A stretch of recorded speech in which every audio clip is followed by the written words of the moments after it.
Oh, Yes, oh, there we go. yes, yes, Hey yes, there. yes. Oh, hello, hello, Uh-oh. everyone. Oh, How there are we you? go. How are you? I like that bright sound. Oh, it's brilliant. Oh my Very gosh. cool. I'm Thanks. oh, I'm struggling right now. Oh dear. Oh dear. I'm trying diligently to eat this oatmeal. Oh, I hate oh. I hate oatmeal. Like it really makes me want to puke. But this If you oatmeal, don't eat your meat, you can't have your pudding. I know, right? And I really, that's literally for me today. I'm supposed to eat my prize that I'm giving myself for eating all of my protein Ah, is ah. some protein pudding this evening, which I can't have if I don't eat all my other stuff. And I'm eating this oatmeal. I'm forcing myself to eat this because it Wow. has a You put bunch of honey in it or something no, nice to make it. it has a bunch of protein in it. It's like protein. What am I trying to say? Protein enriched oatmeal. Ah, And so it's like quick, wow. easy for me to eat. And I'm trying so hard, but it is disgusting. Oatmeal is the Yeah. nastiest. Well, now you know what it's like to be in boarding school, Oh, it and it right? the sad thing is it tastes good. It's not the taste. It's Interesting. it's like to me, it is like eating boogers or like vomit or something. It's just, oh, the texture is the most disgusting. Oh, brilliant. I'm Brilliant, genuinely brilliant. like trying to Now keep you're myself. really in boarding school because, that's what happens in boarding school. Your mate will say, oh, you know what, that just tastes like boogers. They're always teasing, making Oh, up stuff like that. I'm When genuinely I was in boarding not. school, I wasn't for very long, only 6 months, fortunately. But it was absolutely, you have to eat whatever they put on your plate, right? Mm-hmm. That's it. You have to eat it all. No, no. And I'm a very particular eater. So that was a big, my first real application of the power of patience. Mm, Well, at first I would, distract the person next door to me and just kind of swipe it onto their plate, whatever I didn't eat. But that there didn't you work so well. Yeah, I mean, you can only do that once or twice, and if you can get caught, you get a physical hiding. So it's very dangerous. go. Mm-hmm. Some of the kids would put some of the stuff in a napkin or something, and that also was pretty dangerous, to take it with you. But then I figured out, no, I really was thinking because, man, liver, oh my God, to eat the liver and cabbage and stuff, this is just like appalling stuff, right? I mean, it's just beyond horrible. I mean, I can't, my body just won't even swallow it, right? I mean, Yeah. I might as well be eating poison, it's so anyway. So I said, well, yes, they can force me to eat it by giving me a hiding, but I know the psychology, the logic, right? They can't force you to eat quickly. It's a True. peculiar thing in how it works, right? So I noticed that, when it came Oh, to the end of the meal, because I just started eating slowly because I was just reluctant to eat the damn stuff. But then I noticed that the teachers, because they eat with you, when they done eating, they leave. They don't wait until everybody's finished because this mm-hmm. is in your free time now, right? They don't want to be wasting their time either. So all I just started doing was eating slower, slower until I was the very last one, and I went into the kitchen and threw it away. And sometimes the kitchen staff, they even gave me some food. There you go. So yeah, that was my solution. After that, I just ate super slowly. I ate 1 grain of rice at a time. But the power of patience, and strategy, Mm-hmm. it's just amazing. If you just don't, if you just insist on a solution, like that, I had no choice but to come up with a solution. Yeah, otherwise, it would have been a problem. Oh, I've got a whole long story about a similar thing with eating with my father, the same nonsense. And I used his self-importance against him, and basically, it's a long story. I'll share it with you sometime. It's a good story yeah. about, Oh, leveraging ability and just the magic of everything. It's a good story. It's a good story. awesome. And by the way, Yeah. before I forget, I have a hair appointment this afternoon at a weird time, and so I have to leave at 1:30, like right Okay. at Okay.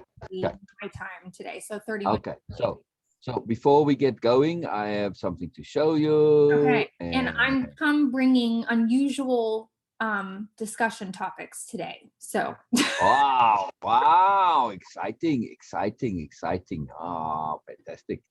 Oh, I'm excited. All right. So I just want to show you something before we get going. since I just got this texted from I've been on the phone with all the utility companies trying to get things organized. It's quite the rigmarole. But anyway, so another client of ours was connecting the sewage and the water, and the utilities company wanted the actual address because there's nothing there to tell you. So she put this up. I just like the name of that, the realty company too, right? That Venture Realty.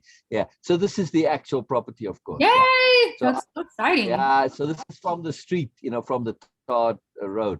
So that's makes the me bottom think end of the of, property, and I'll probably put the motorhome down there behind in between some of these trees. That's making me think. Oh, that says county, not country. I was making me think of. Is that John Denver?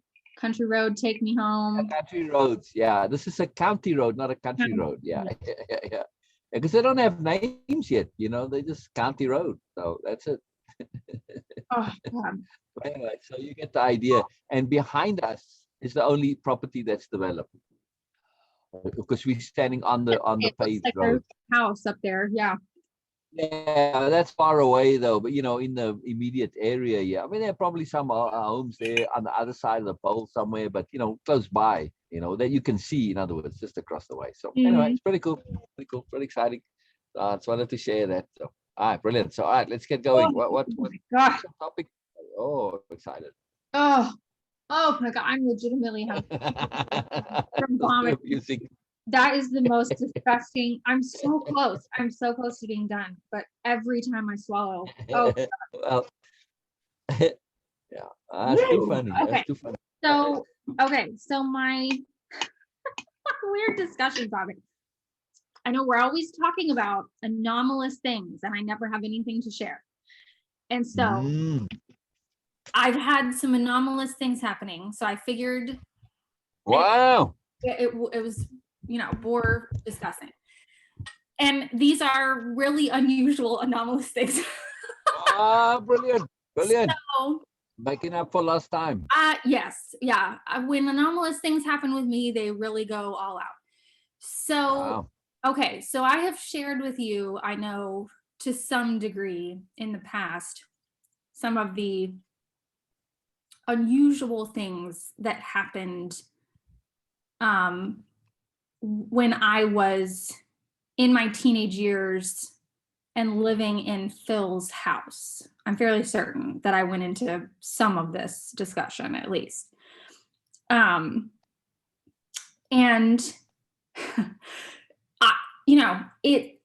I always approach like supernatural things or whatever from a very dualistic standpoint. Unsurprising, right? I always have sort of a two-sided perspective to this thing.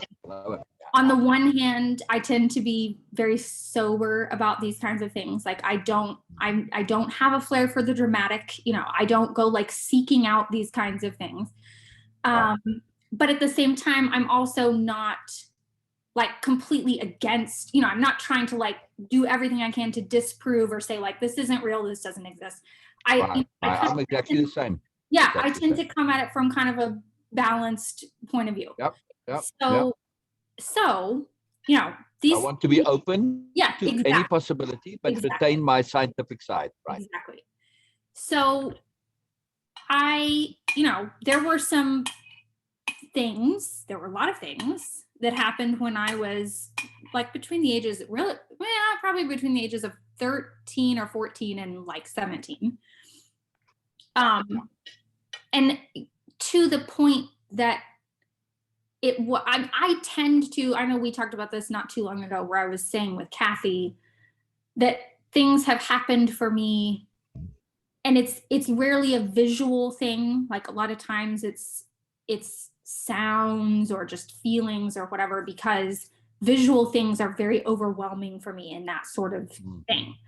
And so it's always something that there's, and for me, a visual thing, I have a very, very hard time explaining away. Non-visual things, I can kind of go, well, there's many explanations, whatever. So a lot of the things, now there was one thing that happened that was very visual, but a lot of the things were totally non-visual, open to interpretation. And so I didn't, in the beginning, I didn't put a whole lot of stock into it, but eventually certain things happened that got it to the point where it was too much to be coincidence. Like there were too many very specific things happening that I could not just explain it away as like, this is nothing. Right. Yeah, Some of the experience. I also did not spend a ton of time delving into trying to figure out exactly like the specifics of exactly what was going on. For one thing, I was super freaked out. For another thing, there was a specific event that happened that was very dangerous, and I did not want to poke the beast. I didn't want to get like appropriate attention management, yes. Right? And after this specific event, it basically stopped completely. And so I was like, well, that's done. Like, there's a lot of questions. There's a lot of things I don't understand. There's a lot of things that I don't understand the specifics of why this happened and how, but I don't really need to because it's over and this isn't happening anymore. So it's fine, just move on. And so there's still a lot of things that I didn't ever really come to a conclusion of like, what exactly was it that I was dealing with? What was the point of all this? Why was this happening? I just kind of was like, well, that happened and whatever, move on. So the one visual aspect of all of these things that went on was, I think I shared this with you, there was this symbol that I kept seeing everywhere. First time I saw it was in a mirror, which turns out to be interesting, but the time that I really saw it, that it hit me so much that this is not coincidental. It was etched in wood on the bed frame of the room that I used to be in. Wow. And this symbol, I never really figured out if it was something that was supposed to be threatening, if it was something that was just sort of non-consequential, if it was something that was meant to be some other kind of message or something. I really never figured it out, but I absolutely associate that symbol with the events that were going on at that point in my life. And so I've seen that symbol. I told you, I think, that it was like, it sounds so ridiculous and that was part of what, for a long time when I was seeing this, I kept thinking, this is the dumbest thing. This can't have anything to do with anything because it's so silly. It was like the old school smiley face emoticon, like a colon and a slash. Okay. And I was like, this is so dumb. This isn't like a. That's very old school. Yeah. Yeah. It was very silly, right? It was like a smiley, there was all this. The wry grin, actually. Yeah. To be precise. And there was all this like scary stuff. Specifically, where the room where I saw the symbol 90% of the time was where, I think I told you before, that was my bedroom in Phil's home at the time. And every time I set foot in there, I felt this visceral fear. And not, I think people describe a lot of times feeling like, oh, you're not alone in the room anymore, and there's something in here, and it's kind of like, ooh, spooky. There was some of that, but for me, it was a very decidedly negative thing. It was like I actually legitimately felt in danger when I was inside of this room. Like there was something that was not in there.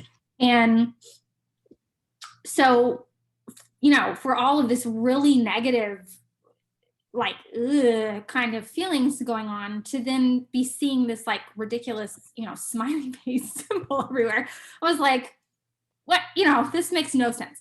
So I never really figured out what that was supposed to mean, but I've associated that symbol with just, that particular time in my life.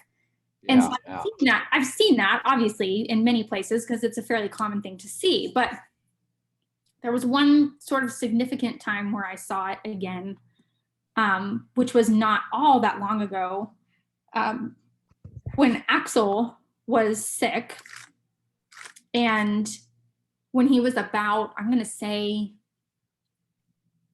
well, it couldn't have been because it was only a month or so between his diagnosis. So maybe 2 weeks or so before he passed away. I was down on the floor with him. He was laying on his bed in our bedroom. And I was thinking, thinking about, we knew that he was getting close to passing because he had this aggressive cancer and he wasn't doing well. And I was on the floor with him, really thinking about him passing and I was very upset and, being sort of scared for him. And I look down and I see this symbol, again, etched into wood on the floor by his bed. And I got this sense at the time that I saw it, that it was almost like a kindness, like it was not a threatening thing. It was like, I'm trying to indicate to you that his time is coming, Axel's time is coming. And, Wow. I very much got the sense that it wasn't like, it wasn't meant to be negative. It wasn't meant to be threatening. Correct. It was a transition, in other words. Right. And it was like I'm trying to give you a heads up that this is. Yes, it's a beautiful thing. It's a transition. Yeah. And so I was like, interesting, and so then that was, 2 years ago. And now within the last, I don't know, I would say couple of weeks, this has really ramped up and I've been seeing this thing everywhere. The symbol. Yes. And I'm like, okay. Wow. Why? I'm not sure what this means.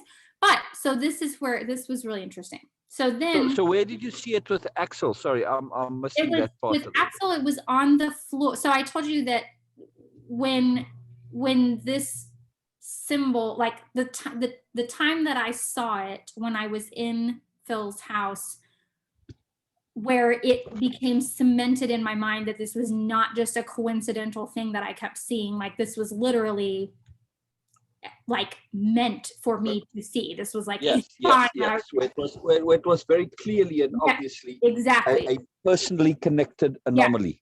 Was when it was etched in wood on my bed frame in the bed. I remember you telling me this. Yes, I remember, yeah. And it was hidden beneath my mattress and we didn't see it until the mattress was moved. And at this point I had been seeing that symbol everywhere already.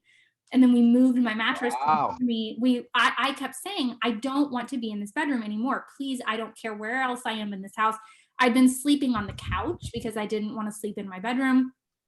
And they finally conceded and moved me down the hall, but they didn't have a spare mattress. So they took the mattress out of the room that I had been staying in. And when the mattress was moved, this symbol was etched below on the bed frame below where the mattress was. So your integrity again, that don't do things that aren't right to you. That's impeccability.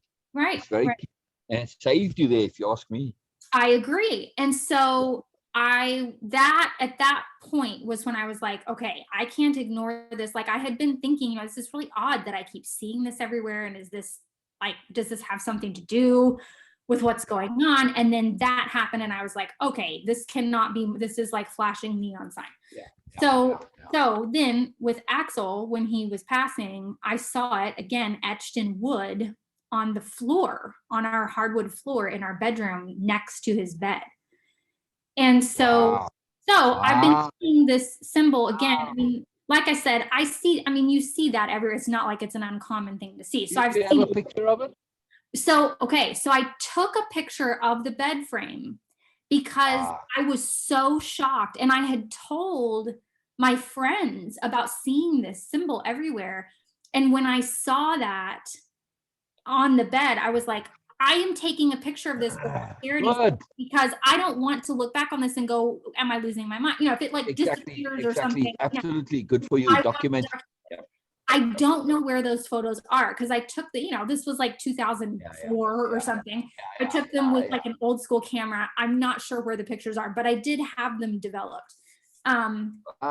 So I've seen this symbol again many times, but not necessarily anything that's made me think, this is something trying to get my attention. But lately, I've been seeing it everywhere again. Wow. And so Wow. I've been paying more attention, and then this one really got me. So And I when you was saw it, Axel, where was that? In which place? on the floor, on our bedroom floor. Where was the floor? I mean, which house? Where were you living This then? house, this house. Wow. So can you show it to me now? Or no? I think it's covered up now because we ended up moving our bed. But Wow. I'll see if I can get a picture of it. Okay, cool. So I'm on Instagram the other day, and I'm watching. So and I will say, part of what I think is sort of interesting timing that's feeding into this is my whole rethinking of good and evil, and this concept that I no longer believe that there is this evil force enacting its will, on whatever, the universe. And so, these things, I mean, I have spent 99% of my life being deathly afraid of anything supernatural, because I thought it was this like evil, it was like, oh, I can't explain this. This is out to get me, whatever. And so, like, as these things have been happening this time around, I'm finding that I'm not afraid of it. There's like no fear associated with that, which is really interesting. So I'm watching this video on which that was interesting too. That was like super random. This guy that I follow who lives in Tulsa, who is this very interesting person. He's an artist and a botanist. Super interesting guy. He's a scientist, posts all kinds of things about plants, has never talked about anything supernatural ever. And he's very not like he's agnostic. He doesn't really believe in this kind of stuff. So it was very unusual for him to be talking about this, but I happened to find this post and I started watching this video of his, and I'm thinking he's going to be talking about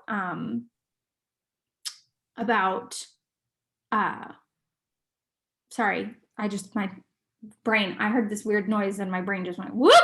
I'm thinking he's going to be talking about plants, and he turns out to be talking about his house. And he's like, my wife and I just moved into our house, like 6 months ago or something. And like every day, all this weird stuff is happening and I keep explaining it away. But he's like, I don't know, like there's just weird stuff. And like, I wanted to see if anyone else has ever experienced anything like this. And he's talking about all these sort of unusual goings on that are happening in his house.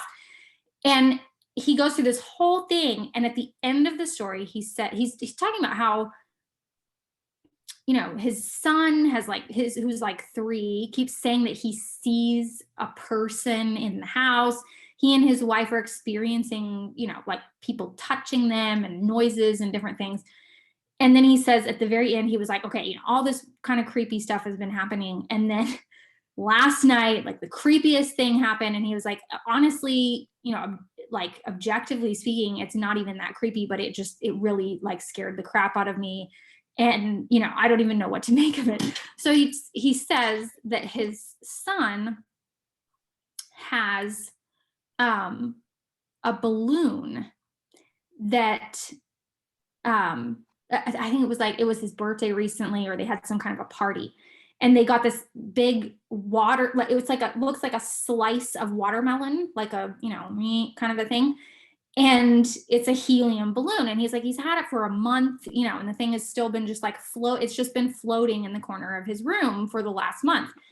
And he said, his room is like down the hall from ours. And so he said, there was one day in particular where there was this like string of very unusual things that were going on in the house, and everybody was experiencing all these odd things. And then that night, I laughed so hard. In the middle of the night, he wakes up and he like opens his eyes, and he said, all I can see is this like thing like sitting on my chest, just like floating in space, like on top of my chest. And he's like, I had no idea what it was. He said, it scared the ever loving crap out of me. I jumped out of bed, turned the light on. And he said it was the balloon. And the balloon had like Wow. floated down the hall, and it was literally like sitting on my chest.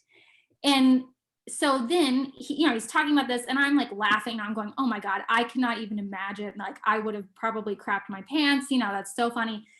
And he goes, whether this was something supernatural or not, I have no, like, you can explain this in so many ways. It could have been the air conditioning that pulled it down, but he was like, it scared me, and it was really weird. And he goes, okay, now I'm going to show you this balloon. And like, he goes, I'm going to take you guys in here. I'm going to set this in my son's room, and we're going to see if the air conditioning like pulls this out. So he goes, takes the balloon, sets it in his son's room, and he steps back and he puts the camera on it. Instantaneously, the first thing my eye is drawn to is this smiley face on the balloon. Wow. And it wasn't sideways. It was like, it was like straight on, because the balloon had seeds, like watermelon seeds that went around, and there were 2 at the top, and there was this crease in the balloon. And my eye like instantly goes to this thing.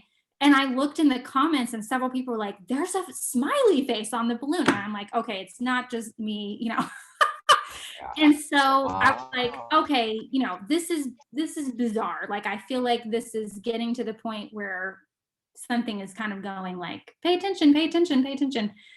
So I'm like, okay, I don't know this is very anomalous. I need to be paying attention to anomalies. I don't think I need to be scared about this, but like, I want to try to find out what's going on. There's something here. Yeah. So I go back to what I had associated this with previously. And this is so weird. I would not talk about this with everybody, because I know that you know that I'm not like a total loony person. No, I've had plenty. I'm the same. I've had probably by now hundreds of anomalous experiences, and yet I still refuse to believe. I'm still in that scientific mode. Yes. I'm a very reluctant believer. Yes. Very 100%. reluctant. So I hear you. So okay, so I'm listening. I'm just making coffee. I'm trying to figure out how to like encapsulate this, because it's a very long story, and it would take us a very, very long time to get through all of the specific details. No problem. The detail is actually quite important. Well, so okay, I'll go into specific detail of this one particular thing. So there's a very long backstory here, but I'll preface this by saying there's a very long backstory here, but something that became associated with this particular time in my life was, oh God, this sounds so bizarre. Again, like, it sounds so bizarre. That's the nature of them. They are bizarre. That's what makes them anomalies. But so at this point in time, and actually, interestingly, prior to living in this house with Phil, just prior, and actually I remember very specifically that this actually started happening right at the time that my mom started dating Phil, which I don't know if that's coincidental or not, but it was interesting. I don't even know how to preface all of this, but let's just say that I started seeing, so I saw this, I think I saw this thing on TV, like, very briefly. I was probably 13. I honestly don't remember at all, like, the specifics of what I was watching or why this stuck out to me or whatever. But I think I was watching something on TV that very briefly mentioned the concept of Naguals. I don't know if you've ever heard that term. Yes, I know exactly what you mean. Nagual. Yes.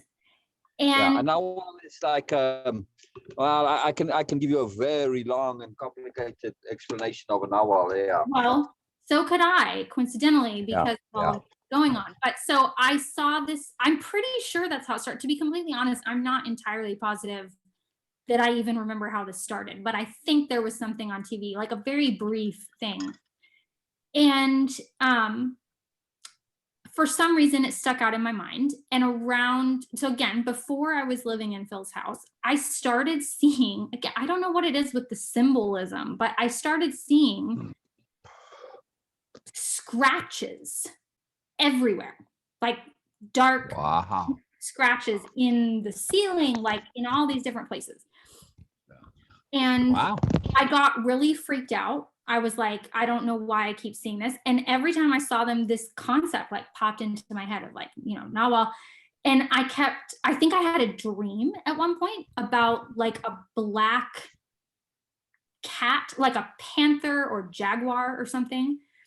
And I started associating that with it was like, it looked like claw marks that I was seeing everywhere. And I'm like, why is this, what is the deal? And I kept thinking back to this like Nagual concept of like, okay, this, sort of shapeshifter animal spirit. Right. So this had kind of stuck in my mind. And then as I move into Phil's house and all these things sort of start happening simultaneously, there's this stuff going on with these scratches and, all this stuff. And I had shared with several of my friends, all these different things that were going on, and we were talking about all this stuff. And I got this, again, this is sound like, I don't even know how to say this without making myself sound like a crazy person, but 99% of the time when I experience supernatural things like this, it's mostly feelings. It's not, I don't see things, it's just like feelings. And so I kept getting these like feelings, these different things. And I said to my friends, like, I feel like there is this thing like following me around. And I don't know. And I said, it feels very separate to me from whatever's happening in this bedroom. Like, I don't feel like this is the same thing. I don't feel like it's the same energy. It is very interesting. Yeah. And I'm like, I don't feel like it's the same thing, And I said, okay, I've said this many times before. I name everything. That's just a part of my process for like understanding and processing things. I name everything. So I named this thing. I'm like, all right, like if this thing that I keep getting this sense of is going to keep hanging around, I'm going to give it a name. So I named this thing. What did you call it? I started calling him Onyx because of the black, I kept getting this black cat kind of a sense. And I'm like, Onyx, okay. So I'm like, I don't know what this is. I don't know why I keep seeing these scratches. I don't know, like, I don't understand it. I don't know what this is. And it was so interesting because I remember saying to my friends, I had this very specific feeling that whatever this thing is not particularly kind. Like, this isn't like this, ooh, like benevolent thing. But I also feel like it's not threatening me. Like, I get this specific sense of like, this is not something that is to be taken lightly or disrespected. But I also don't think it's trying to harm me. I get a very specific feeling that that's not the point of this. The other thing, with the other mark, that was negative. And That this, was even though very it's not kindly towards you, it would be like a tiger protecting its territory. It doesn't care about you, but it doesn't want the tiger coming into its territory, right? Yes. Well, and it's interesting you say that Something about like that. tiger too, because this is where this is very interesting. So I think I told you before that the friends that I had was discussing all of this stuff with, it was two friends in particular, and they were like very interested in what was happening. I, on the other hand, I wanted nothing to do with this. I was so freaked out. I was especially freaked out in the bedroom. And I kept saying, I don't know what this is that's happening in the bedroom, but it does not want me. Like, I get a very specific sense that I should not be here. Like, it feels like I'm intruding. It feels like my presence here is causing a problem. I don't want anything to do with this. I don't want to poke the bear. I don't want anything to do with this. Like, this, I'm so reluctant to even be involved in this. They were very interested, very, very interested. And so they came over to my house. We were going to be doing a talent show together, a talent show performance. And they came over to practice, and my parents had gone out of town. I was staying at the house by myself, which every time I was at the house by myself, weird stuff happened. Never happened when my parents were home. Every time I was home by myself, weird stuff happened. And so I was already weirded out. I didn't want to be by myself. So my two friends are like, oh, we'll come over to your house. We'll practice our thing. And like, we're so interested in what's happening in this room. Like, we want to come over and we want to go hang out in the room. So they come over. I told them, I don't think you should go in there. Like, I don't think you should go in there. I don't want to go. I'm not going in there. And they, I said, look, you do what you're going to do, but I'm not going in there. They go in, they're like, oh, whatever. I want nothing to do with this. Now, about a week prior to this happening, my friend Stacy, one of the two people, who at the time coincidentally looked very, very, very similar to me. We were like same build. We had very long blonde hair that we wore in a very similar fashion. Like, we looked very similar, to the point that people at school actually mistook us for each other sometimes. Wow. She told me a week before them coming over and doing this whole thing at the house, she called me in like the middle of the night, and I had a phone in my room that was like a separate line, so it didn't wake up my parents. And she called me, and I'm like, what's going on? She goes, I just had to check on you, make sure you were okay, because I had this dream that you were in your bed and you were like bloody and covered in scratches. And it looked like a tiger had like clawed you, just totally. Mauled you. Wow. And I was like, yikes, no, I'm good. Like, everything's good. But she said, oh, I don't know, like maybe this thing and the scratches, like maybe there's something bad going on. And I was like, I don't know. Like, I really don't get a sense that whatever that is trying to hurt me, but you never know, And so a week later, she and my other friend come over. They go into the room. I'm like, I'm not going in there. I've been in there enough. I don't want anything to do with it. They're like, oh, we're going to try to figure out what it is, blah, blah, blah.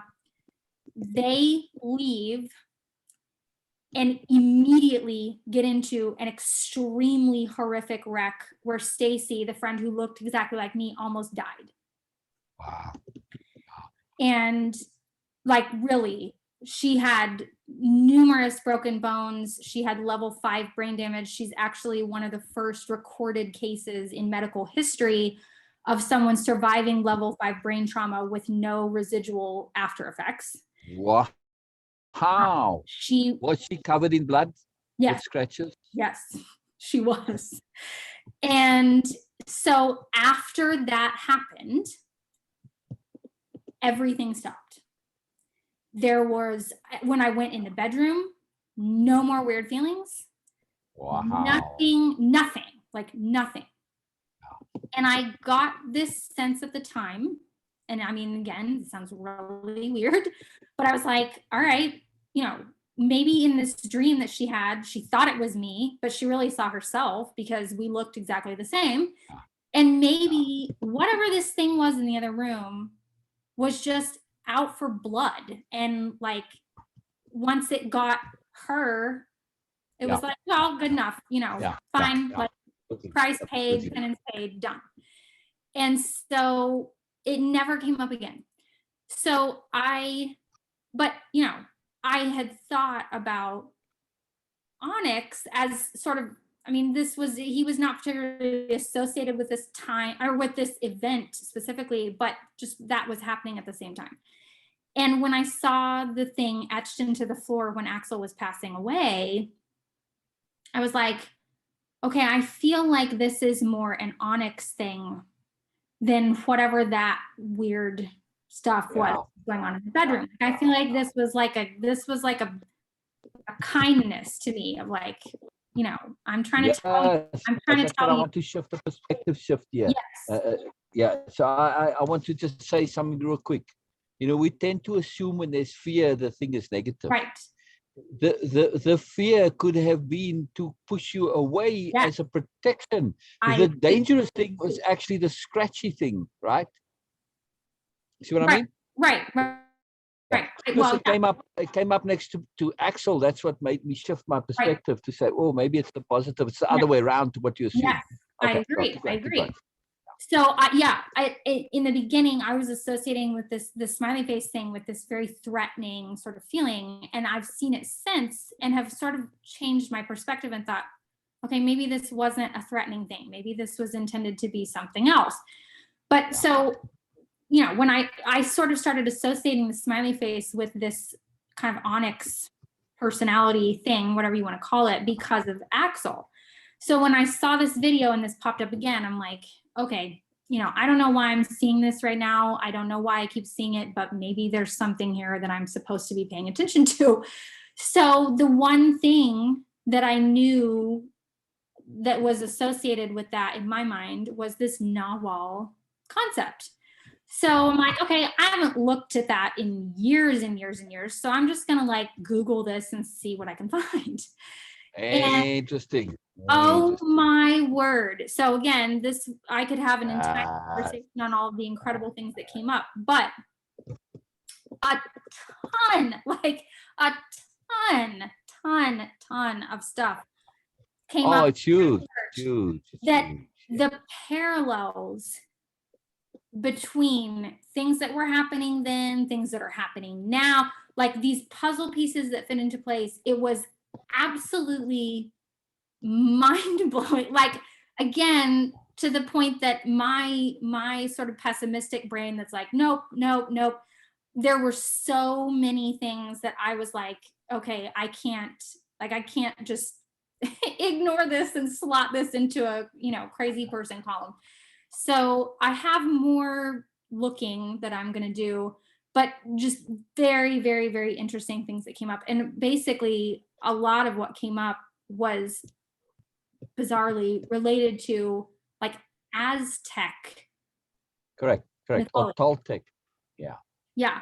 So that was super interesting. I still have a lot of Did you see stuff from the Toltec or just Aztec? I don't know. So a lot of I don't know. I'm trying to think if I remember seeing that term specifically. It's possible. But a lot of the things that came up were, interestingly, I think the language. I mean, they said it wasn't like a written language, it was spoken, and then like pictograms was the language itself, I believe, is called Nahuali. Interesting. And okay. Yeah. So yeah, there were like some really bizarre parallels going on. Yes. And this term is a very complex term, and it means different things in different understandings of it. Okay. Right? So especially with the Nawali and the Nawa, in the Toltec thing, at least in my understanding, the way I come to it is through Carlos Castaneda. Remember I told you my reading? Yes. And that was the combination. Everything that I wanted materialized for me there. Now, right. Don Juan calls himself a Nahual. Really? Yes, a Nahual. Now, this is very different. And his term for the Nahual is it's an energy being that has a particular energy configuration. Right. They have a higher energy. And you get a Nahual man and a Nahual woman, and they put together a team, you know, east, west, north, south, and different messengers and different people like this, right?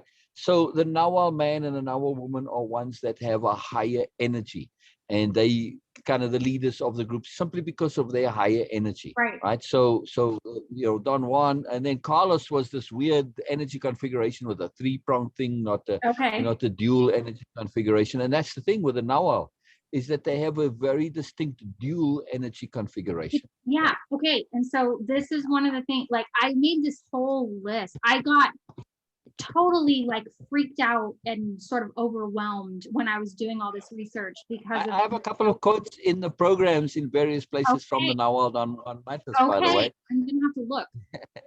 So I started making this list of like just things that stood out to me as like, yikes, like this is really bizarre. And I think I said a minute ago, I mean, there are some things referenced in stuff that I was reading that very clearly ties back to specific things that happened back when all of this sort of turmoil was going on. but also very specific things that are happening now with, different fractal conceptions of mind, different things that I've been really focused on. So really interesting. But I mean, Very, very interesting. one of the things that came up, it said, I have said numerous times now on these calls that I keep coming back to and being fascinated with this concept of like duality in our environment, and like the coexisting conundrums and collaborative counterbalances, and this whole concept, and how I just keep coming back to this over and over and over again. And like the very first thing I read said, the importance of duality and contrasting pairs has been a vital part of the Mesoamerican way of thinking, blah, blah, blah. Mesoamerican iconography and mythology often utilize pairs of individuals to represent complementary opposition and duality. Complementary opposition, I liked that phrase. And then, okay, a lot of things came up that were very similar to things that I've been thinking about with, and had spoken with Bina about, with shadow stuff. Yes. I hope you continue that. I really hope. Yes. One of the things, we had talked about having in our understanding, kind of coming to this very specific understanding of shadow energy being this kind of creation energy, this raw creativity, and then light being this sort of elevated consciousness, awareness, and having these two things sort of coming together and making this really interesting thing. And in this thing I was reading, it said, that we see throughout Mesoamerican iconography and mythology this concept of pairs of individuals that represent complementary opposition and duality. These pairs are, and I had said to Bina, one of the things to me that I keep seeing in this coexisting conundrum or collaborative counterbalance thing is this concept of that raw creativity, this sort of raw energy that has, Bina kept saying has no relationship in and of itself to appropriateness. And then we have like law, order, boundaries, this kind of concept, and how, these two come together and it sort of funnels this energy. And so for me, and I think I had written in my notes in multiple places, like I see this sort of duality of, and we talked about that with the whole like reproduction concept of, shadow being this sort of female housing all this potential, light being male, appropriateness, whatever, you bring them together. And so this says these pairs in Mesoamerican iconography are often associated with creation, cosmic order, and the act of creation through the joining of a man and a woman. I was like, what? Oh my God. So, but and okay, this was another like really weird. This was a bizarre piece of the puzzle that came into place for me. But I literally had just said to Kathy, I don't know, maybe 2 or 3 sessions ago, we started talking about different sort of supernatural things that have happened. We were talking about past life things in a few sessions back. And what her beliefs are with that, what I think about that. And I was sharing, some kind of different things that have always been a part of me. I was telling her about this, the thing that I've never known what to call it, that I'm just kind of calling like this bond that I've always felt. And I think I said this to you a session or 2 ago. I feel it kind of like right here. And I've always, for as long as I can remember, felt this feeling. And I said, I described it as this like tether almost that goes out. Yes. I need to see exactly where you're pointing. Okay. Sorry. So for me, it's like. Go a little, there we go. Oh, so it's actually on the breastbone, not underneath the breastbone. It's sort of, it's not like right where, it's not like heart space exactly. It's kind of like right it's on the tip. But I mean, when you're tapping on bone, you're not tapping on the soft part underneath. No, this is bone. Okay. Yeah. Okay. And so that's very interesting.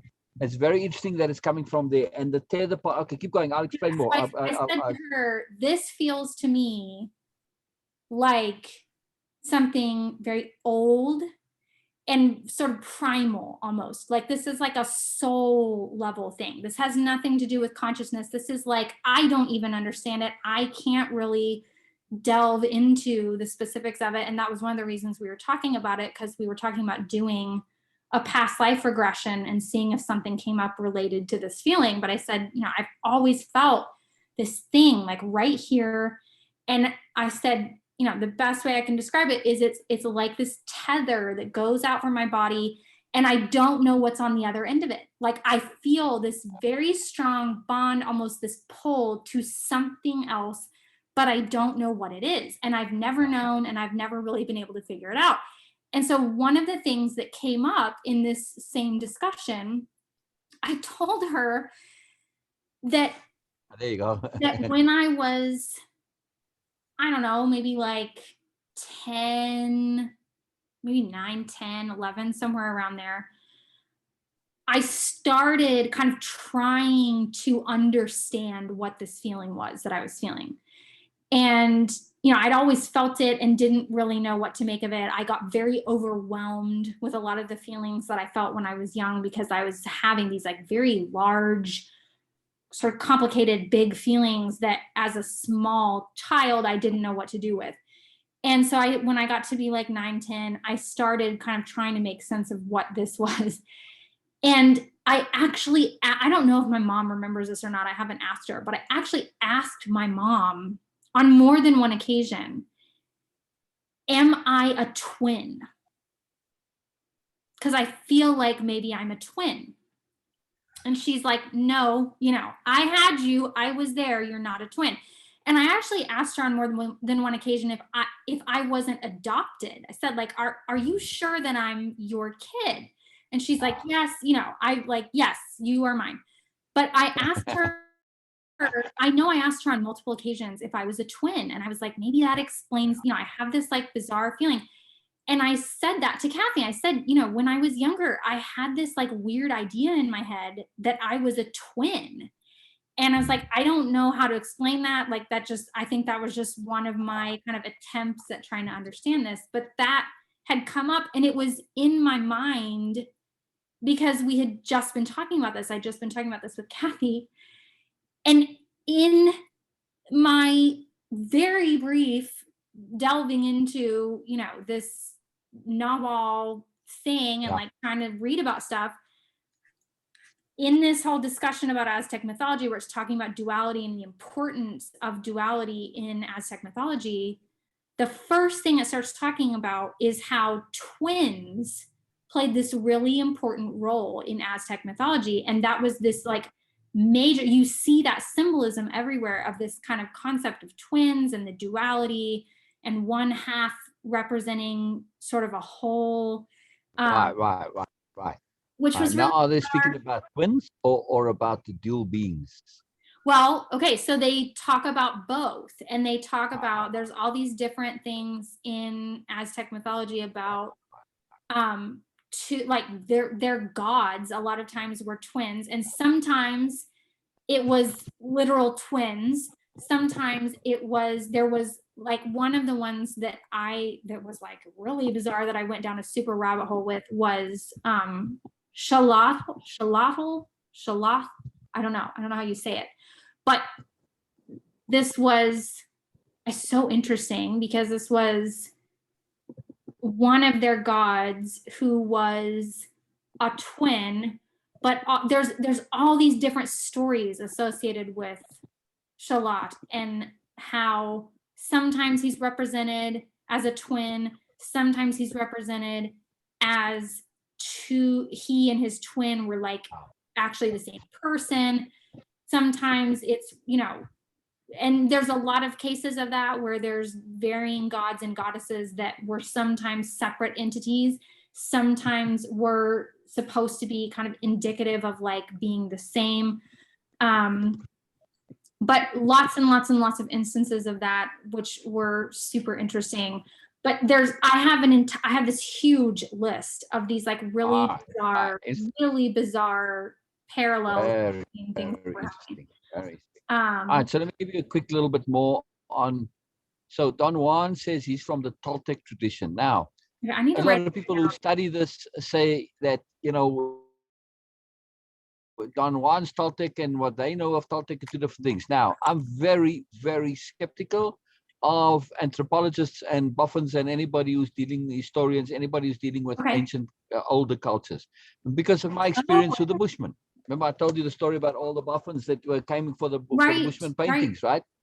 I would interpret for all of them, and all these are scientists and people writing books, and from all over the world would come, right? And take me to your leader. There's no bloody leader, and I right. was very faithful in my translations. And I said, I always said, I want to talk to the leader, right? So I said to the nearest person, he says he wants to talk to the leader. Oh, David likes to talk, go to him. So David became the de facto leader. He wasn't no Right. leader, he just liked to talk. Anyway, well, again, their perception of things, they come in with preconceived biases, which distort the whole thing. So to them, David was the leader. This was just a fact because, well, that's who they were taken to. It's what they asked and that's where they're taken Right. to. But it was nothing of the sort. Furthermore, they all came with their theory, and David would listen to them for hours, find out exactly what their theory is, and start then feeding it back to them. And they all left happy as pigs in mud. It was too unbelievable. It was the absolute most sophisticated, thing that I've ever seen in terms of capital diplomacy. It was fantastic. Because one, he would get a fat tip, but two, he really wanted to please them. Right. He wanted to give them and then I independently went and polled every single one of the Bushmen and asked them what it was, and they all had a different answer. Right? I mean, the one just said, "Nah, it's the kids. It's just graffiti," Right. stuff like that. So, and I've never ever seen anybody write that there's a multiple variety of reasons for the stuff. They all want to have a reason, a specific logic, and it's nonsense. So, whenever I hear people talk about the Toltecs and the Aztecs and this, I always remember those guys. So they take it with a massive grain of salt. Right. Likely it's one out of many perspectives. So Don Juan comes from, at least he calls it Toltec. Now, he doesn't claim it to be Toltec culture. He claims it to be a kind of a subculture, a lineage of, he calls himself a sorcerer, at least in the English translation of brujo in Spanish, right? Okay. So, Brujo, right? Okay. Which, I would rather call Don Juan a wizard than a sorcerer. Now, okay, he does do a lot of stuff that is kind of more in the sorcery field than the wizardry field, but truly, he's a wizard as far as I'm concerned. So many of the things that he did in his this lineage that he's part of, it goes back for a very long time, back to, like you said, back to the Toltecs, which is why he calls himself a Toltec, or at least part of that lineage. So, but again, there's the culture of his sorcery lineage or his wizardry lineage is very different to original Toltec culture for the man in the street, right? So, just to have this separation. Now, if you read that and you really get into Don Juan, because I read it for Don Juan, not for Carlos, you'll hear he has a very particular way of communicating and saying things. So you have to see his frame. You have to use capital H hearing when you hear him. So he said a lot of things about much of the topics that you talked about. First of all, he said that all of us are a dual being. You've got yourself, and then there's your other, or your energy being, right? Yep. And the energy being is just that, it's a pure energy being, right? Okay, and that's so interesting because that, when I was talking with you and Pina about Mira and like giving a name to my shadow side, that is exactly how I have sort of come to visualize this concept of shadow self, is just seeing it as like an energy center. Being sort of like visualizing it as just sort of a center of raw energy. So that's super interesting. So Don Juan, instructed Carlos. Carlos became his apprentice. Okay. And Don Juan he learned all sorts of sorcery stuff, like how to do maize pinto, we called it, which is, sorcery using maize kernels and stuff like that. Okay. Like witchcraft, old traditional stuff, and he says that stuff, yes, he got all interested, but it's a lot of crap, really. It's just no real point to it. You can do stuff, but there's no end to it. Most of it was, he didn't use the term, but most of it is related to superiority paradigm stuff, getting power over others and all that. And say, well, once you get there, it becomes hollow, suck to what end? It becomes self-defeating. But nonetheless, it's very interesting stuff. And in all of the stuff, you know, Carlos doesn't learn this specifically. He learns more the direct point, which is to get to freedom and all this. And it's also a complicated thing. Lots of stuff going on. At any rate, so in all of this, he talks about the other, you know, your dual being, which is the energy being. And Carlos has some interactions with Don Juan's energy being, and Don Gennaro is a compatriot, you know, a very funny guy, Don Gennaro. But anyway, you know, Don Gennaro's energy being comes there, and like there's a very big difference to the energy being, even though it looks normal to Don Juan. Right. And then, you know, the key for Don Juan is, he says, in order to really perceive the stuff, you need to learn to see energy directly. This is he calls it seeing, you know, in italics. Capital S seeing is what we would call it, right? Seeing, where you see energy directly, and then, you know, people look like luminous cocoons, and then you'll be able to see the energy being as not the normal being. You know, you'll be able to see the differences. Otherwise, you'll not necessarily be able to see it. At any rate, so then he also says, so you've got this other, which is your energy being, and through dreaming, you can contact this and access the energy being, and you can shift from one to the other. And if you get really proficient at it, you're actually able to be in two places at once. You know, because you can have your awareness be in both simultaneously, right? And even you can go to sleep in your regular body and, you know, get up out of the bed into your energy body, and then wake up in your dreaming body, and you'll move places, you know, stuff like that. So anyway, just fun additional information. But I want to make the point, though, because it comes up, there's a couple of things that you mentioned that all tie into this. So I want to touch on all of them that come into it. Okay. He also said, oh, go ahead. I can pause. Who did you say the author of this book is? I forgot. Carlos Castaneda. Yeah. Okay, I know. Now, I do want to ask you not to read it just yet. Okay. Yeah. All right. Because you know, I originally wanted to make the program as a course on the books. Okay. Interesting. But I abandoned it because there's a lot of this kind of wild stuff there, and especially the early books. It's all about psychedelics, right? So, you know, and I'll get to Way of Impeccability in a moment. Okay. Right. So let me just mention a few of the stuff. I want to go through the books with you as a course, but that just with so interesting. You know, I want to do it as a course that I've you know, I'll tell you more about it later on. There's a lot more to this whole story, right? Anyway, so I do want to do it, but after we've done everything. Okay. After we've done the hearing and helping, and, you know, if there's any of the little small courses that we haven't done yet, to do those that are pertinent, and then to do the nobility course, and then to do the Don Juan course. Okay. Right? Then we can go, because that's a long project. It's a big project, but I feel that I want to have all of our fundamentals in place before we start that. Right. Because we are dealing with kind of, you know, wild stuff, right? And that's the downside of that, right? So you have to have your impeccability and your integrity that has to be in place. You have to have your solidity of being in place. Okay, very important. And your discernment, and things aren't obvious and all of this stuff. Right. It talks also, so we've got the dual being, you know, the parallel being, the dual being, and he says there's also a parallel being, not to be confused. Your dual being is not to be confused with a parallel being. A parallel being is just another person in the world who looks like you. And if you do connect to them, they are, Don Juan said, they're a major source of energy. Wow. Interesting. Your friend who looks like you. Yes. What's her name, by the way? Casey. And it's funny because we don't look like each other really anymore, but we did then, which is but you're still connected to her, right? Because I'm sure I've heard the name Stacy before, you know, more recently. Okay. So Don Juan said this is a major source of energy, and it's very rare for people to actually connect and meet their parallel beings, right?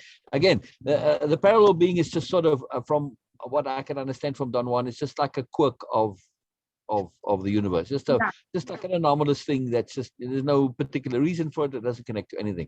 All right. The other thing, Don Juan talks about intent and will. And to Don Juan, there are two separate things, right?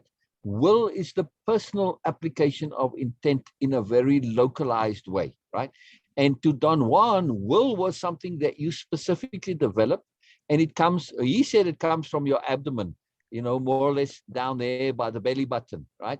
And now for most people, it's slightly below the belly button, Okay. maybe there where your belt buckle sits for Okay. most people. That's the source of the will, right? And this was like this a filament, but a powerful, like a tendril that emitted from the body, right? And Don Juan developed it, and Don Gennaro gives Carlos all sorts of magical demonstrations of this, where you can use it and attach it like to a tree and pull yourself up into the tree and stuff like this. He jumps over this big waterfall and stuff like that, right? So the will becomes a physical thing that you can use, right, when you've got it properly developed. Now, of course, it all requires huge amounts of energy, which is why impeccability, best use of energy, right? So there's all big logic to it. All right. Now, I have seen in other things, Don Juan never ever mentioned it as coming out from the chest, but I have seen will as coming from the chest in other traditions. Interesting. Well, and for me, it's almost like between. Like it's not as low as the belly button for me, but it's not like heart center exactly. Correct. That's what I noted. That's why I asked you specifically if it was still like what you're talking about. You're almost saying on the bottom of the sternum there. Yes. Right. Yes. Yeah. Like Yeah. kind of Correct. right Which could be very high up in the abdomen. On that. Yeah. So it's still coming essentially from the center, from your core. Yes. Yes. Yeah. For sure.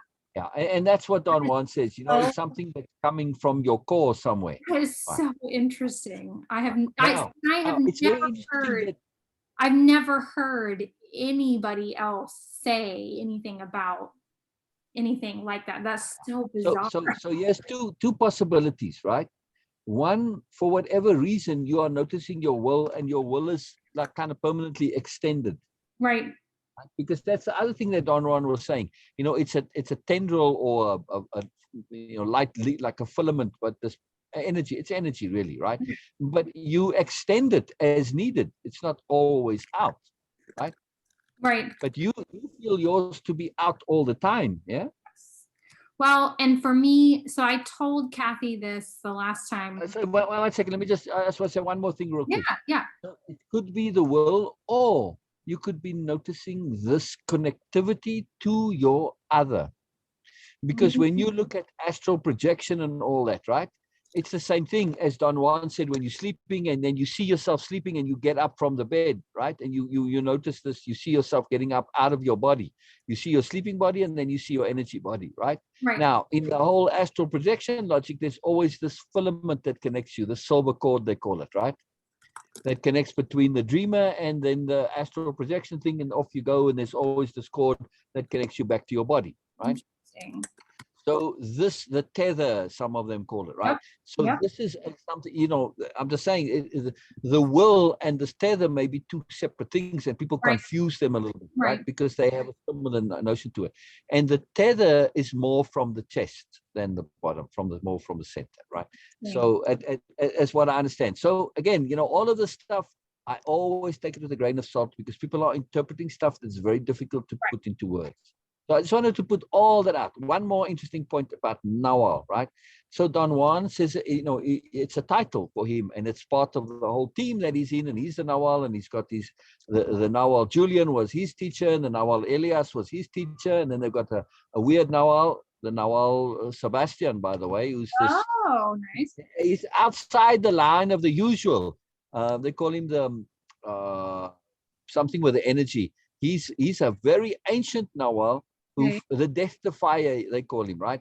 Because he found a way to sort of cheat death, as it were. And he comes and he brings the trade-off. You give him some of your energy, and he gives you lots of knowledge and understanding and wisdom and all sorts of stuff, right? So that's Nagual Sebastian's outside the usual spectrum of things. But anyway, so he traces the whole lineage back, and Don Juan says he was lucky. He knew they call him his benefactor, which is his immediate teacher, Julian. And then the Don Julian's, or the Nagual Julian's teacher, is the Nagual Elias, and Don Juan knew them both, which is very unusual. Yeah. So anyway, and he was more taught by Elias than Julian. Anyway, a very interesting story. Anyway, so then on another occasion, much later, Don Juan talks about the Nagual as an energy force that comes out of your head, in that spot where the baby is, as the opening, I forget what it's called, right?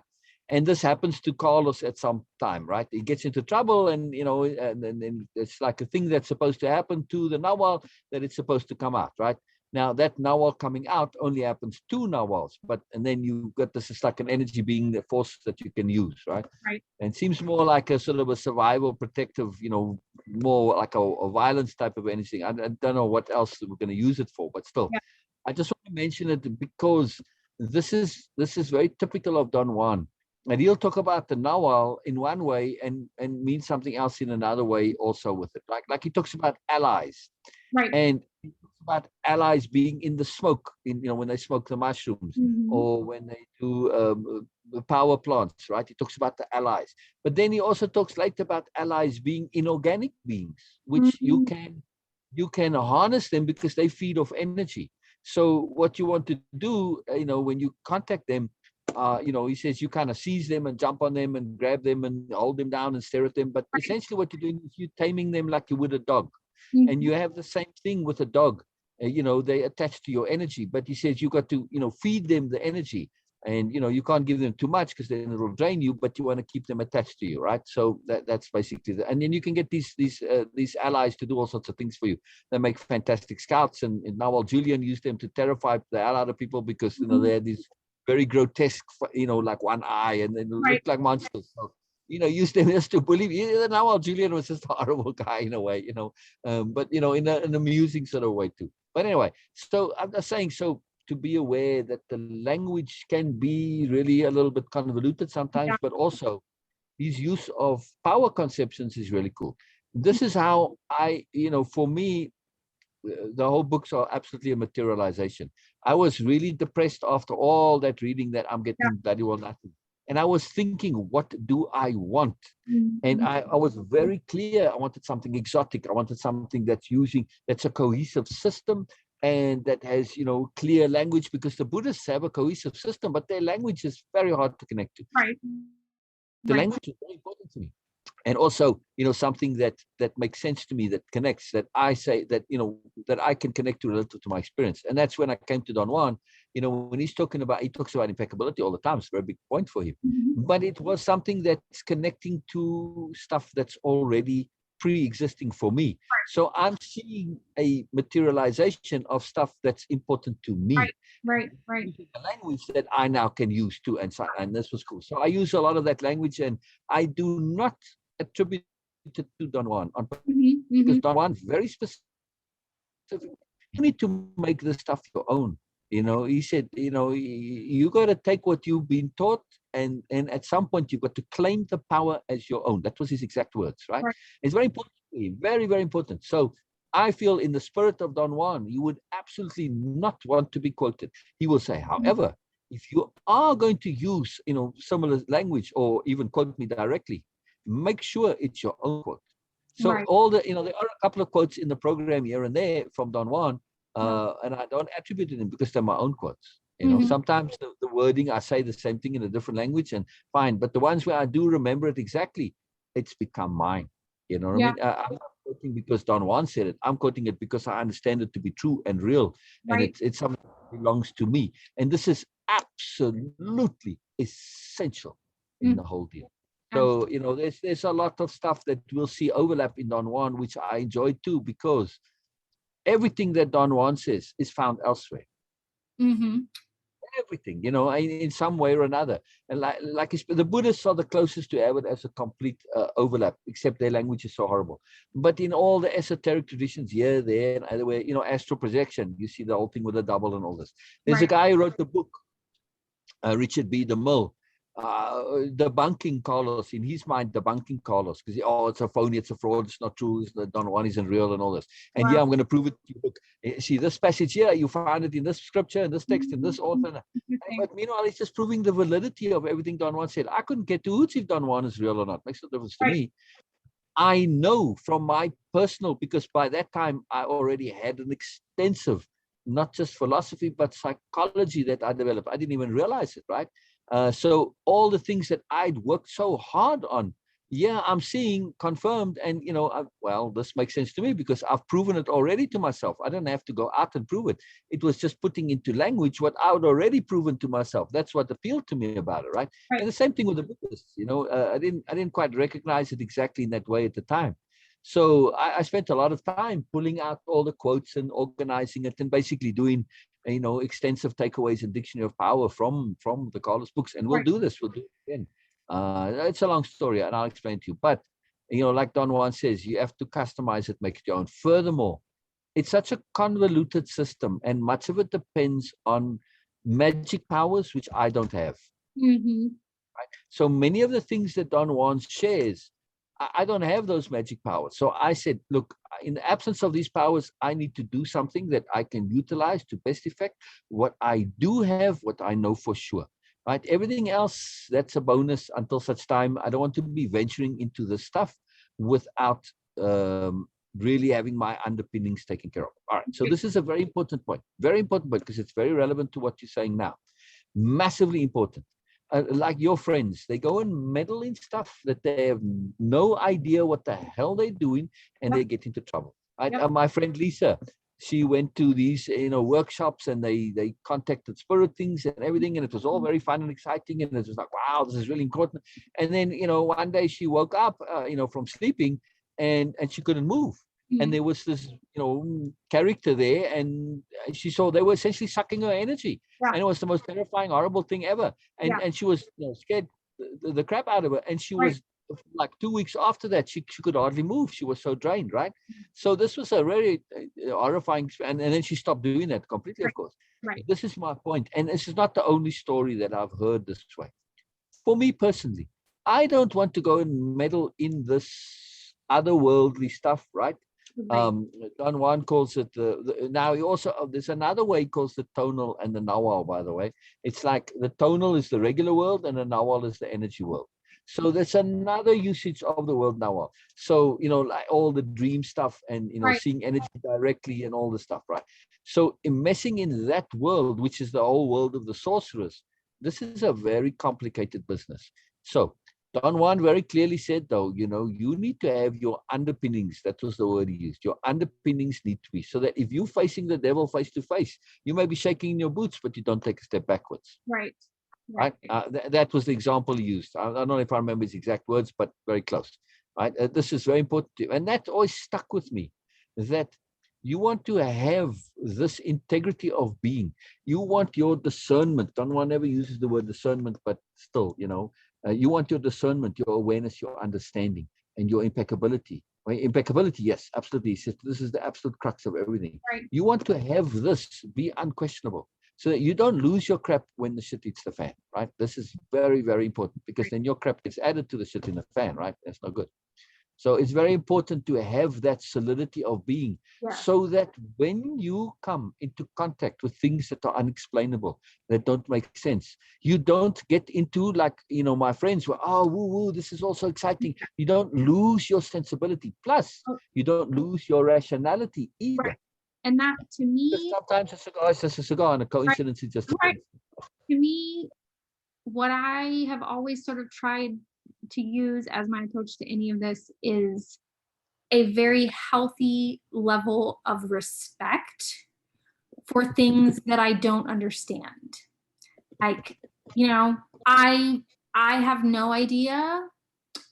I'm not an expert in any of these things. I will readily admit that there are many, many, many things, many possibilities that exist that I know nothing about. And to me, it is sort of a form of arrogance to assume that I can proceed forward as if, I'm fine, everything's good. Like, nope, I have a very healthy respect for things that I don't understand. And so I'm not going to get overly confident when I'm moving into areas that I know nothing about. Exactly. Furthermore, Don Juan says stuff that was very, very, very pertinent and relevant to me, very important. So, everybody read the book. Oh, Carlos is so lucky. He's got the teacher, he's the apprentice and I want to be the apprentice, all this stuff, right? And I do see the appeal for this because it is a powerful appeal, right? And it's one of the reasons that I came here to this country, is to see if I can connect to that lineage. Never worked out. So, okay. But Don Juan did say something, because Carlos was like, at one point he's saying, I have to paraphrase a little bit. It's been a long time since I looked into this in detail. But he says to him, yeah, but this whole thing with the lineage and having the Nagual and the teacher and the apprentice, and, Don Juan says that the teacher doesn't select the apprentice, the universe through anomalies and all this. So basically it's this hit and miss luck thing that, in Carlos's mind, and so Carlos is saying, yeah, but what about the ordinary man? And initially Don Juan talks about being a man of knowledge. This is his term that he uses, right? That this is the aspiration is to become a man of knowledge. And he said, no, anybody can become a man of knowledge. You just have to essentially be impeccable. And that's it, he didn't actually use the word impeccable. I forget. He just said you have to kind of see it through all the way to the end, or keep persistent, or something like. I forget the exact words, but he does open this door that to become a man of knowledge is available to the ordinary man. Yeah. So and that's a really interesting. I mean, to me, the immediate thing that I think of in parallel to that is the same concept that Jesus, I think, exactly. Same idea. Buddha, same thing. Yeah, exactly. Same idea. This is available to anyone, not just me. No, this is available to anybody. Exactly. By the way, I looked up Toltec after you mentioned that. That was not something that I had seen when I was doing my very brief research. However, it appears, according to what I just saw, that the main set of twins that I kept seeing all this stuff about when I was researching, Quetzalcoatl and Xolotl, are actually Aztec gods that the Aztecs then assimilated into their culture. So apparently a lot of stuff I was reading was because you could look at this, the Toltecs are older than the Aztecs. Right. So when you look at the stuff in the Aztecs, you see it kind of being watered down a little bit. Right. Because according to Don Juan, a lot of the Toltecs, they kind of figured stuff out and they just all moved on into the next realities or whatever. Right? A lot of those villages that, the civilizations that people say, oh, they just suddenly disappeared. Well, according to Don Juan, they were a group, and the group cohesive collaboration shifted their energy and they moved on en masse. Okay. He mentions it specifically. And this is really interesting because in one of the anomalous, unusual things that I read when I did my brief exploration into this was so shocking to me because I have never heard this. Apparently, there is maybe not so much anymore, but at the time, I think it said back in I forget when they were talking about, maybe it might have been the 70s, that there was this faction of the Mormon church that believed that Quetzalcoatl was Jesus. Which is interesting because this whole concept of them ascending and whatever, like that's interesting. It's all sorts of crazy messed up stuff. So here's the other thing that I want to say. So Don Juan on many occasions says that his lineage and tradition, it calls them the old seers and the new seers. Interesting. Right? And the old seers were the ones who were all into the sorcery stuff, right? And the new seers came along and they perceive energy directly and they see how things work and they unravel this because, of course, it's a massive work of like a project to unravel how the universe works and everything. And they start to simplify this lineage. They throw out all the sorcery stuff essentially, right? And he says, but some of it still remained a little bit, but at least he belongs to the new seers. And I do suspect that, and from what Don Juan says, a lot of the stuff he doesn't feel is actually necessary. It's legacy stuff that's come along. And very typically, if you look at any tradition that's come about, and as we go down through history, it gets simpler and simpler and more clear as there's more understanding. And a lot of the stuff that was needed before isn't needed in the more recent because there's a greater understanding, right? Right. I mean, and that's just in most traditions. Things get simplified because there's greater understanding and comprehension of the bigger overallness of what's involved. So when you take that and you combine it with Don Juan saying that you can get there on your own. Now I look at Carlos, and Carlos comes along and he's this three-sphered anomalous creature, and the whole thing goes wacko. Oh, wow. Right? first of all, you know, in Don Juan's lineage, keeping it private, you know, it was just for the lineage. You didn't, you know, making it public was out of the question. But Don Juan actually recommends that Carlos write out all these notes and publish it, right? Which is sort of very anti the whole tradition. And basically, Don Juan, I mean, Carlos then throws this whole thing out into the open.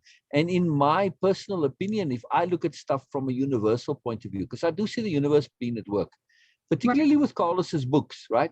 Every time a book of his come out, and I would go and look for the new book, or, you know, in a bookshop or even in the library, sometimes I'd look up. They were always categorized differently. They were under anthropology, Native American studies, Mexican studies, you know, Indian, God knows whatever. All over the show, different categorizations. It's like the universe was saying, hey, you know what, don't categorize this stuff. It's all over. It's different. You know, this is, you can't box this. Right. Furthermore, this whole thing of the lineage is being put out there, which puts an end to the lineage, you would imagine. And to me, the book now, the book series, they become the Nagual. Yeah. Right. So now you've got enough information here to kind of go on your own. Right. But the key is that it's to simplify. And that's what, for me, what I have, you know, most of my life, I figure I simplified it way back then, you know, when I read it in my early 20s. And then I said, now I know what I want to do and I want to apply it. And I just, for the rest of that, since from then till now, that's what I've been doing, is application. Because, you know, it's easy to find out what you actually want to do, what the goal is. That's what to do in life. That's pretty easy to find out, truly. I mean, that's all over the show. The application part, that's a different deal, right? So that's the focus, is getting from A to Z, the actual literal steps. But I do see that this has changed, where, you know, with that information being out there, that old path, it's a limited path and it's not available to everybody. But, you know, back in those days, how would you communicate it? You didn't have mass press. You didn't have, you know, Carlos was on the cover of Time magazine, for Christ's sake. You know, it was quite the thing. People don't know it now anymore, you know. I mean, he was, that's for just an author, especially of something so controversial, that's quite something. It's really anomalous, you know. So, you know, this is changing the whole paradigm of things, in my opinion, and it's quite exciting. Yes.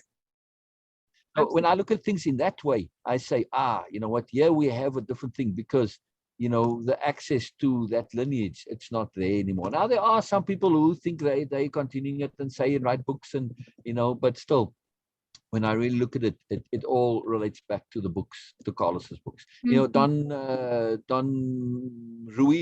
Miguel Ruiz, right? The four agreements guy. Yeah, I'm thinking. Okay, wait, that's ringing a bell. Yes. Yeah, it's Don Miguel Ruiz. Yeah. Okay. Yeah. Or Miguel Ruiz or whatever. Anyway, the four agreements. Yeah. Now he, you know, he's part of that, at least sees himself as being the next generation after Carlos. But now we have to be careful. I don't care much for Don Ruiz, because all he's done is just crapified and popularized the stuff to make it appeal to the public. I mean, he's actually more popular than Carlos, but that's typical with stuff like this. Now you're going the other way again, right? Yes, I mean, he's simplifying it, but he's also, you know, crapifying it, popularizing. Look at these four agreements. I mean, he says, be impeccable with your word. I mean, what a terrible mess up and a waste of this concept of impeccability. Right. It's horrible. It's absolutely horrible, you know. Yeah. And do your best. Okay, do your best is good. But, you know, from Don Juan's logic, he says, do what's necessary. If that happens to be more than your best, then you better step up your game and do more than your best. Right. Right? Because a lot of people crap out in doing their best. They never grow and learn. Right. Right? So for me, I strive to learn to do what's necessary. Many times I've been in situations where whatever I thought my best was by far not enough. And in that moment, I leveraged myself and you know, changed and did more than what my best was, way more. Right. Yeah. So this is an important word. Don't do your best, do what's necessary. And the story, whatever that is, do what's necessary. Right. That may be more than your best. You know, most of the times what is needed is more than our best, right? Because we're constantly growing and learning. Yeah. I mean, if you're always doing your best, it can limit you to what you know right now. Right. Absolutely. So it's a dangerous psychology. Again, this is Don Miguel Ruiz. You know, I forget the other two. It's just, You know, I read him and it's a big disappointment, but you have to be aware of the danger of that kind of lack of discernment. But I think also it's the magic of the universe, right? In that it sort of weeds you out. This is a serious path to be on, right? And it's not an easy path. And it can also be dangerous if you're a fool, like your friends. You see what I mean? Right. So I see Don Miguel Ruiz makes it easy and popular, but pretty safe at the same time, right? He sort of takes all the sorcery stuff out of it and he dumbs it down, and it's good. You know, okay, it's a placebo in a way. There you go, you know, be happy, think you're spiritual and all that, and go. But, you know, for when you're really serious, you're going to go a little bit of a different path. Yeah. Right. So furthermore, I also see just in the same path, this is something that I always just knew for whatever reason. And I was thinking about, you know, people power and energy and all this stuff. And this came long before reading Carlos now, that I came up with this saying, as I mentioned it before, I think that true power lies in anonymity. Yeah. So Don Juan talks about parasites, he calls them the flyers, which feed off of our energy. Yeah. And this is before I had this idea, but to me, I always thought in any way, shape or form, if things are preying on you in some way or another, right? The moment you pop your head out, you become a target and boom, they come and, you know, come and collect you, right? So true power lies in anonymity. However, you do need to some point, you know, have a revolution to or break free from whatever parasites, whatever situation is, even if it's in a regular world point of view, you know, just I don't know, people, if you're too clever in the world, they want to just take you out or whatever the reason is. But so to me, you want to be anonymous until you have enough power at such time when you do stand up, you say, here I am, you know, and they like, all right, I'm not going to mess with you, I'll leave you alone. Right? That to me is what we are doing right now. Absolutely. Big time. We are building our energy. We are taking our time. The time that we do step into those supernatural realms will be so potent and so powerful and so tight and so together that nothing will be able to touch us, right? That you will have, you know, when you're standing up to the bully, do it when you've grown up a little bit, you're not when you're a little bit quick, you know? So when you, and then they're like, okay, thank you very much. No, I don't want to mess with you. I'll leave you alone. Doesn't matter even if they're a group of bloody bullies, you know? Because you'll have queuing and you'll have sophisticated awareness, even though you are one number smaller than them, you know, you will have that ability to march up to them and say, hey, do this, do that. And then you just like take charge of them. Who the hell are you? Well, I'm in charge of you. I'm the new boss. Oh, okay. Just the sheer force of your personality, power, queuing, all of the sophisticated understanding, right? And they're like, okay, let's go. You know, that's it. You want to argue about it? You know, and you know, because you understand from a PSP point of view, you understand the psychology. You challenge the leader. And, you know, if he's looking bad, well, he's got no choice. He's either going to get beaten up by you individually or, you know, follow you. Okay, you know, that's it. Your choices. Look good or whatever. You see what I mean? Just stuff like that. So anyway, it's a powerful stuff. And I do find, you know, there's a lot of stuff in Don Juan that's useful to know. Because when we do experience these things, we at least have some idea of where it is. We are reluctant to pursue it, but it's not such a big mystery. Right. So at least you have an idea more or less where it's at. Right. So, absolutely. Very powerful, very powerful. But then we know also, you got to go. We know also what it is that we are doing now, our clarity of it. Right. Yeah. Exactly. Yeah. I love that. Okay, this was so fascinating. There's like so many other things I want to talk about with all this. Oh, we'll continue on Thursday, or you know, you can come on, you know, anytime you like to talk about this stuff. Absolutely, you know, I'm always available. Always available. I had no idea that all of this stuff was talked about in Don Juan. That's so interesting. I'm reluctant to mention it, like I said, because there's so much stuff which it's dangerous stuff, and I don't want to get, and also stuff that because I don't have my own supernatural powers, I cannot verify or say is or not. The stuff that I do connect to in Don Juan, I pre-verified before hearing about it through my own, you know, deliberations, my experiments, my testing, all the stuff. So, you know, now I can trust that stuff, which is what's the nice part of it. Absolutely. Absolutely. Cool. Okay. Thank you so much. Thank you so much for all Yeah. of the sharing. Oh, it's very exciting. I'm very keen to talk more. All right, you gotta go. You gotta go. Bye bye. All right. Your hair looks fabulous, by the way. I don't know why you're going Oh, for a hair point. thank you. I'm getting more blonde put into it. She's adding more. No, it's this most fabulous. That's Wow. fantastic. Thank you. Brilliant. All right. I'll catch you on Thursday. Bye bye. Gotta go. Brilliant.